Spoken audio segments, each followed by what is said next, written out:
जी, आपके फरमाइए। विचार आपके विचार में खुदा कौन है?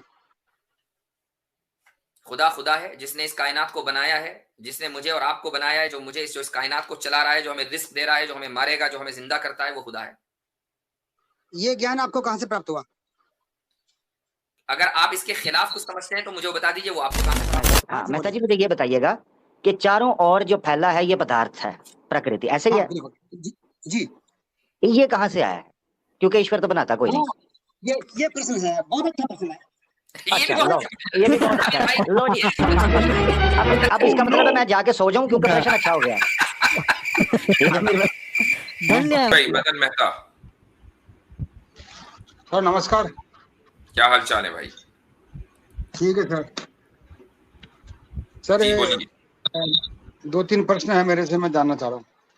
जी, एक पूछ ले। मतलब आज एक ही हाँ, पूछ ले। एक जी, आपके फरमाइए। आपके विचार में खुदा कौन है? खुदा खुदा है जिसने इस कायनात को बनाया है, जिसने मुझे और आपको बनाया है, जो इस कायनात को चला रहा है, जो हमें रिस्क दे रहा है, जो हमें मारेगा, जो हमें जिंदा करता है, वो खुदा है।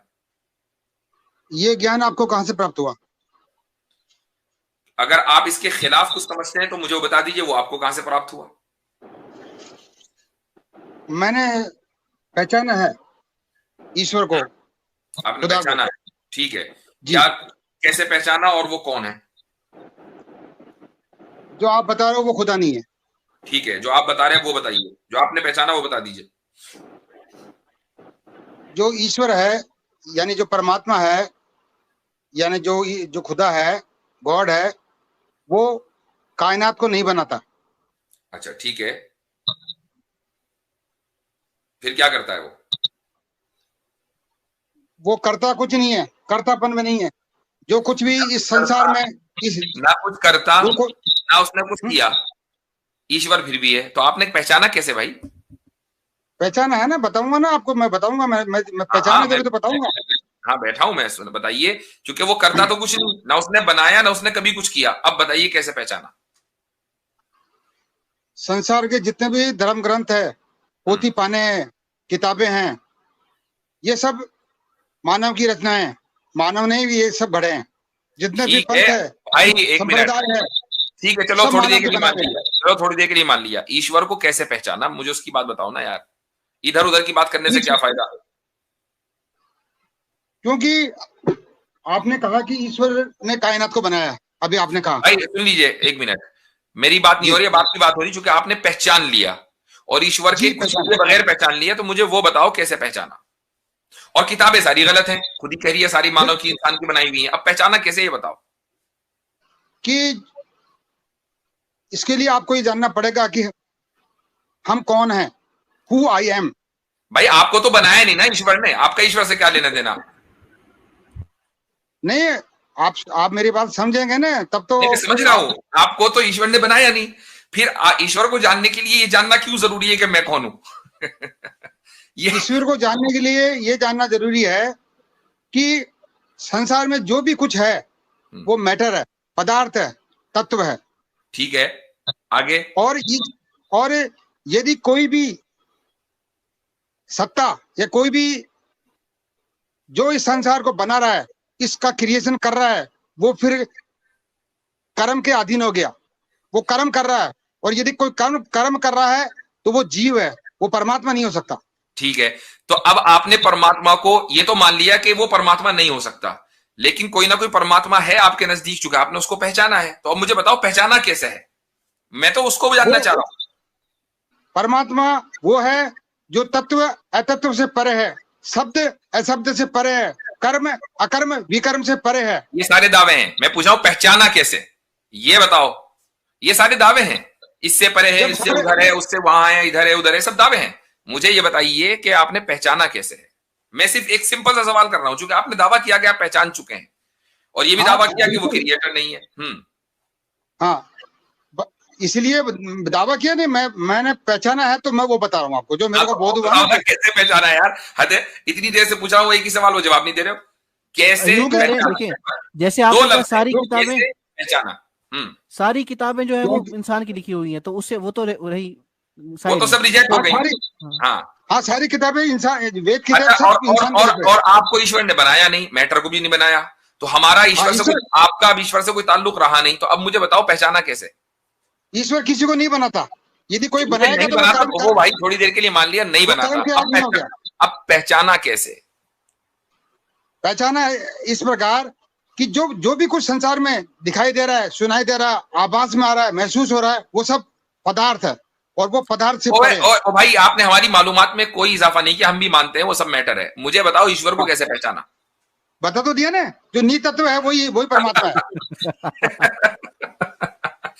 अब आपको नहीं समझ आया? ये भी एक दावा है कि भाई वो फला है ना, वो परमात्मा है। मैं आपसे सिर्फ सिंपली देखो ये आपने दावा किया, मैं आपसे कहूं कि भाई इसको साबित करो, कैसे आपने पहचान लिया? अब आप कैसे कैसे साबित करोगे कि वो ही परमात्मा है? जी ये आपका प्रश्न बहुत ही अच्छा प्रश्न है, बहुत ही। ये प्रश्न बहुत पहले से बहुत अच्छा ही रहा है, ये अभी अच्छा नहीं हुआ, ये शुरू से ही अच्छा चल रहा है। ये मेरे साथ जुल्म ना करें, पहले मोमेंट से मैं अच्छा ही प्रश्न कर रहा हूं आपसे, आप उसका जवाब नहीं दे रहे हो। उत्तर अच्छा नहीं आ रहा। जो ऐसा ही जिज्ञासु होता है, जो ऐसे ही प्रश्न पूछते हैं, वो हम उन्हीं का प्रश्न का जवाब देते हैं, जैसे आपने पूछा। तो मैंने तो ये प्रश्न बहुत पहले से पूछा हुआ, आप उसका जवाब नहीं दे रहे हो। हाँ, साबित कैसे करोगे? आपने ये प्रश्न पूछा जी, आपने ये प्रश्न पूछा कि साबित कैसे करोगे, तो आप ये बताओ साबित किस चीज को किया जाता है? चलो चले बस कर दीजिए भाई। अगर प्रश्न इतना अच्छा, इतना प्यारा प्रश्न था कि उसका उत्तर भी प्रश्न निकला। वाह भाई वाह, सही जा रहे हो भाई। एक बात सुनो, फिर इसका मतलब आपने मेरी झूठी तारीफ की, क्योंकि अगर आप ये कह रहे हैं कि इसको साबित ही नहीं किया जा सकता, तो फिर प्रश्न अच्छा कहाँ हुआ? नहीं, साबित तत्व को किया जा सकता है, पदार्थ को किया जा सकता है, जो नीत तत्व। तो फिर प्रश्न अच्छा नहीं हुआ ना? एक मिनट, फिर प्रश्न अच्छा नहीं हुआ ना? नहीं, प्रश्न आपका अच्छा है, बहुत अच्छा प्रश्न भाई।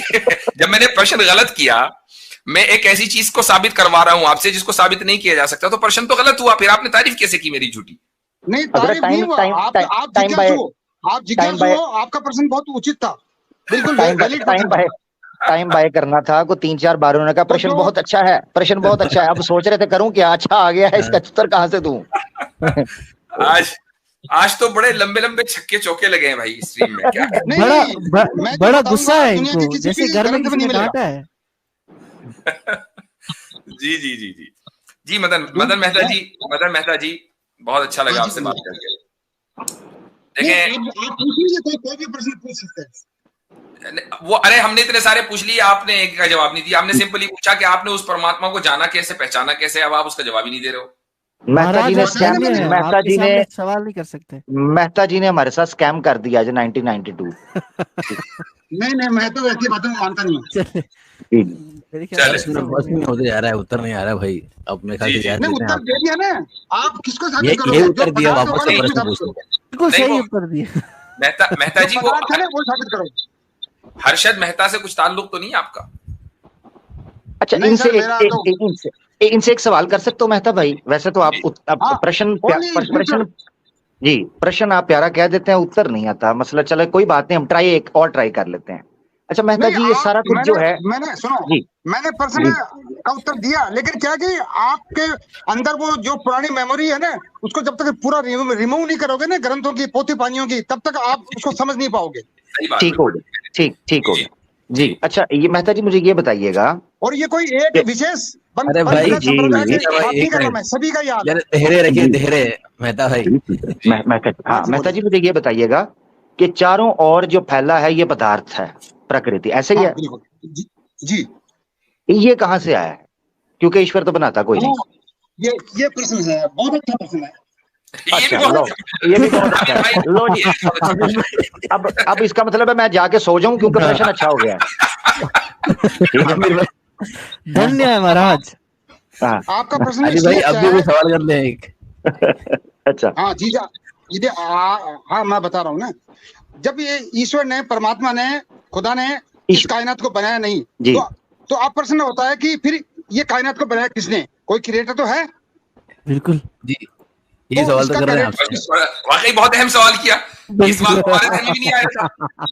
हाँ, तो ये जो कायनात बनी है ना, ये जगत संसार बनाया है, ये बनाया परम शून्य से, एब्सोल्यूट नथिंग से बना है सब कुछ।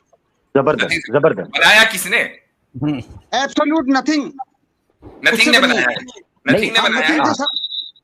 यानी ये आप ये कहते जी नथिंग, एक मिनट, एब्सोल्यूट नथिंग को थोड़ा, क्योंकि इसने बनाया, एब्सोल्यूट नथिंग ने बनाया है, ये एब्सोल्यूट नथिंग से बना है, दो चीजों में फर्क है। एब्सोल्यूट नथिंग से ही बना है, यानी जी सॉरी मेरा सवाल यही था कि बनाया किसने, ये नहीं कि बना किससे। मिसाल के तौर पर मेहता जी देखिएगा, मैं आपसे पूछता हूं ये बॉटल है या ये मोबाइल आपके सामने पड़ा है, ये मोबाइल किसने बनाया है? आप कहेंगे सैमसंग ने, आप कहेंगे एप्पल ने, आप कहेंगे ओप्पो ने या वीवो, ये दो तीन कंपनी है। जब मैं पूछूंगा ये किससे बना है तो आप बताएंगे मेटल है, थोड़ा सॉफ्टवेयर भी है, थोड़ा हार्डवेयर भी है, थोड़ी जो है ना वो दूसरी तीसरी चीजें, चिप्स वगैरह इस्तेमाल। मगर मैं जो सवाल पूछ रहा हूं वो ये पूछ रहा हूं, ये पदार्थ आया कहां से, यानी किसने बनाया है? फिर ये आप कह रहे हैं एब्सोल्यूट नथिंग से बना है, दो अलग चीजें हैं जी। एब्सोल्यूट नथिंग से ही सब कुछ बना है, मतलब जो शून्य है ना, परम शून्य, उससे तत्व बने, पदार्थ बने। मेहता जी सिंपल सा सवाल, एब्सोल्यूट नथिंग से बनाया, हमने मान लिया, बनाया किसने? एब्सोल्यूट नथिंग ने खुद बनाया या किसी और ने बनाया? एब्सोल्यूट नथिंग ने ही खुद नहीं बनाया, उसी का विस्तार हो रहा था। तो फिर परमात्मा एब्सोल्यूट नथिंग हुआ? परमात्मा और अभी आप थोड़ी देर पहले कह रहे थे कि एक परमात्मा क्रिएट नहीं कर सकता कुछ। नहीं कर सकता, बिल्कुल। तो परमात्मा तो क्रिएट नहीं कर सकता, लेकिन एब्सोल्यूट नथिंग कर सकता है, तो आपका परमात्मा एब्सोल्यूट नथिंग हुआ?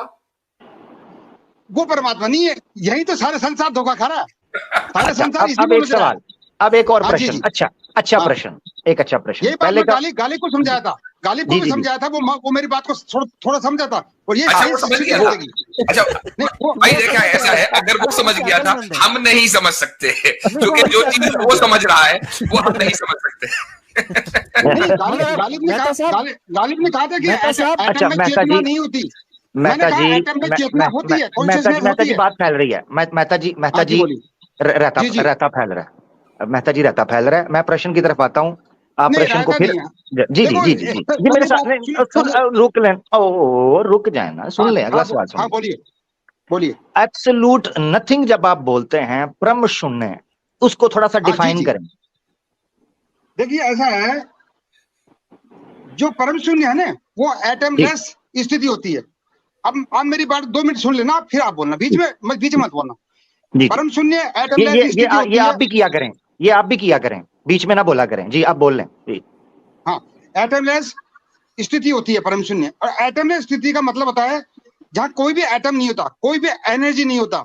इसलिए जो थर्मोडायनेमिक्स का जो रूल है ना कि energy can neither be created nor destroyed, ये रूल भी गलत है, ये रूल साइंस का गलत है। मैं एक मिनट जरा इनको बोलने दें, इनको गुलफशानियां करने दें, इनको गुलफशानियां करने दें। अच्छा मेरी बात, मेहता जी आपका सवाल आ गया। अमीर भाई, गालिब ने यही बात समझी होगी, ये रूल गलत है, मुझे समझ में आ गया जी। भाई बोले मेहता जी। मेहता जी 1 मिनट रुकिएगा, मेहता जी ने बोल लिया, 1 मिनट। गालिब को पता है क्यों बात समझ आई हजरत, मैं आपको बताता हूँ। मेहता जी आप जरा रुकिएगा, भी बीच में ना बोलिएगा, आपने खुद कहा था बीच में मत बोले, तो बीच में मत बोलिए। गालिब को ये बात या हारिस सुल्तान को ये बात पता क्यों समझ आ जाएगी कि ये जो सृष्टि है, प्रकृति है, ये फ्रॉम एब्सोल्यूट पॉप अप हुई है, फ्रॉम एब्सोल्यूट नथिंग, क्योंकि वो लॉरेंस क्राउसिज्म के ऊपर ईमान ले आए हुए हैं। वो दोनों लॉरेंस क्राउस की थ्योरी के ऊपर काम करते हैं, universe from nothing. That's why they accepted his theory. He thinks के उसने जनाब बहुत बड़ी को फिलॉसफी झाड़ी है जिसको उन्होंने मान लिया, वो पहले ही प्रोग्राम कर चुके हैं यूनिवर्स फ्रॉम नथिंग के ऊपर। अच्छा अब सवाल ये है, मेहता जी बीच में ना बोले, बीच में नहीं बोले, रुके जरा। मेहता जी आपने एब्सोल्यूट नथिंग को परम शून्य कहा कि बिल्कुल कुछ भी नहीं था, ऐसा ही है? बिल्कुल कुछ भी नहीं था। हाँ, जब बिल्कुल कुछ भी नहीं था, बिल्कुल कुछ भी नहीं था, तो बिल्कुल कुछ भी नहीं से कुछ होने के लिए कोई रीजन काम करती है, कोई इफेक्ट काम करता है कि कुछ भी नहीं करता? ये मुझे बताएं। कोई रीजन काम नहीं करता, कोई रीजन काम नहीं करता, ऐसे कह रहे हैं आप? अच्छा, जब कोई रीजन, ठीक है, हाँ, जब कोई रीजन काम नहीं करता और कुछ ना होने से कुछ होने में कोई रीजन काम नहीं करता, तो मुझे ये चीज बताएं कि हुआ ही क्यों पहली फुर्सत के अंदर? क्योंकि जब रीजन ही कोई नहीं है काम करने के लिए, तो फिर उस नथिंग को रीजन क्यों मिली काम करने के लिए? बिल्कुल बिल्कुल, बहुत बहुत अच्छा अच्छा क्वेश्चन, बहुत अच्छा। जी देखिए, हाँ अब आप मेरी बात सुनिए। पहले बताइए क्वेश्चन कैसा था। साइंस का एक रूल है। क्वेश्चन में बहुत मजा है भाई। हाँ नहीं देखो, आमिर भाई का आमिर क्वेश्चन भाई, कैसा था। आमिर भाई, अब आप जो टैग लाइन है ना, नियोग में ही मजा है, आपके प्रश्न में ही मजा है। देखो जिंदगी का मजा तो पहली बात प्रश्न में है।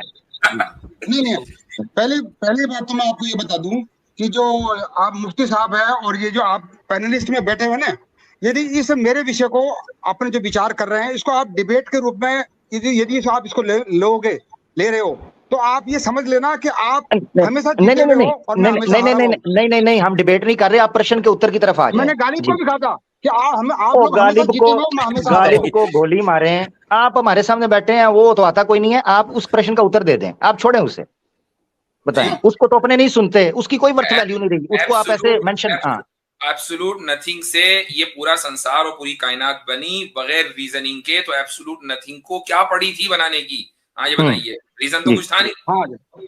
हाँ बिल्कुल जी, है ना। क्वेश्चन तो बहुत अच्छा हो गया, अब उत्तर नहीं आ रहा है। हाँ उत्तर बता रहा हूँ ना, आप समझेंगे ना। आप क्या है कि जो पुराने टाइम बाय कर रहा है, साफ पता चल रहा है, टाइम बाय कर रहा है, टाइम बाय कर रहा है। अब आप ऐसा सोचोगे तो फिर मैं बताना बेकार है। आप तुम बताएं ना भाई, लास्ट एक मिनट मैं बता रहा हूँ, फिर बता नहीं रहे हो। हाँ सुनो, जिस भी व्यवस्था का कॉज एंड इफेक्ट होता है, उस कॉज को खत्म होने के बाद में वो व्यवस्था खत्म हो जाती है ना। जिसका कोई कारण होगा ना, उद्देश्य होगा, यदि वो उद्देश्य पता चल गया तो वो फिर व्यवस्था भी खत्म हो जाती है। क्योंकि जो ये कायनात है, ये सृष्टि है, ये अकारण नहीं है, इसका कोई काज नहीं है, तो ये सृष्टि हमेशा रहेगी। ऐसा नहीं है कि ये कभी खत्म हो जाएगी, ये हमेशा रहेगी। सवाल ये बनती है, बिगड़ती रहेगी। सवाल ये किया है कि नथिंग, एब्सोल्यूट नथिंग को बगैर किसी रीजन के इतनी सारी थिंग्स बनाने की क्या पड़ी थी? रीजन तो कुछ था। इनको पता नहीं चल रहा, इन्होंने एक और ब्लंडर बात में मार दी है। आप मेरा भाई उत्तर उसका दे दें। आपने जो अभी ब्लंडर मारा है ना कि इसका विनाश नहीं होगा, ये खुद शुरुआत के ऊपर एतराज उठा देता है। सही, ठीक है ना। ये तो टॉपिक दूसरा हो गया। अभी हम विनाश की बात नहीं कर रहे हैं, अभी हम बात कर रहे हैं शुरुआत की। नथिंग, एब्सोल्यूट नथिंगनेस को क्या पड़ी थी? रीजन तो था नहीं उसके पास। एब्सोल्यूट नथिंगनेस ही, मतलब उसमें क्या होता है कि उससे भी नेगेटिव और पॉजिटिव दो एनर्जी निकलती है। इसके पास जवाब ही नहीं है, जवाब है ही नहीं, बन नहीं पा रहा। या तो ये बोलेगा कोई रीजन। एक मिनट जरा सुनिएगा, मेहता जी सुनिएगा। ये सवाल आपके लिए कैच 22 है। उसकी वजह ये है कि अगर आप कहें कि कोई रीजन थी तो फिर आपको ये बताना, आपने अपने आप को तोड़ देंगे कि कोई रीजन नहीं होती। जब अगर आप कहें कि कोई रीजन नहीं थी तो फिर वजूद की भी कोई रीजन नहीं थी, उसके एग्जिस्ट करने की कोई रीजन भी सामने नहीं आती। यानी ये एक ऐसा कैच 22 है जिसको आप सॉल्व नहीं कर सकते। इसलिए प्रश्न बड़ा अच्छा था जी। हाँ तो जिसका कॉज नहीं होता ना, वो सिस्टम अकारण नहीं होता है। जिसका कॉज नहीं होता वो क्या होता है? जिसका कॉज नहीं होता ना, कॉज एंड इफेक्ट रूल नहीं होता ना, वो अकारण नहीं होती है, वो व्यवस्था अकारण नहीं है। कॉज एंड इफेक्ट, मेरी बात सुने पहले एक मिनट। आप जो कह रहे हैं कि जिसका कॉज एंड इफेक्ट नहीं होता, जब आपसे पूछा ये प्रकृति कहां से आई, आपने खुद उसका कॉज बताया, एब्सोल्यूट नथिंग। जी हाँ, बिल्कुल कमाल करते हो यार। एब्सोल्यूट नथिंग ही कॉज है और उसका इफेक्ट है प्रकृति। अब आप कह रहे हैं कॉज एंड इफेक्ट नहीं होता, इसका भी है। इसमें बात नहीं है। ये प्रकृति का कोई कारण नहीं है, ये अकारण है। ओ भाई, कारण मेरे बात अजीब। कारण किसे कहते हैं? इसका मतलब है आपको पता नहीं, फिर इफेक्ट कहते किसे हैं? मुझे सब पता है, जब मैंने पहचाना सब पता। चलो टेक केयर, टाइम खा गए आप। ठीक है, चले भाई, सही है, बहुत टाइम हो गया। आज तो शुरू से लेकर आखिर तक के जबरदस्त कॉमेडी शो रहा है। आपको नहीं आएगा, आपके ग्रंथों के संस्कार है ना, इससे समझ जी, ठीक है भाई मेहता जी, बहुत फिर अगली मरतबा भेजेंगे, तशरीफ लाइएगा। तो अभी तो आप इस तरह से चले जाएं तो ज्यादा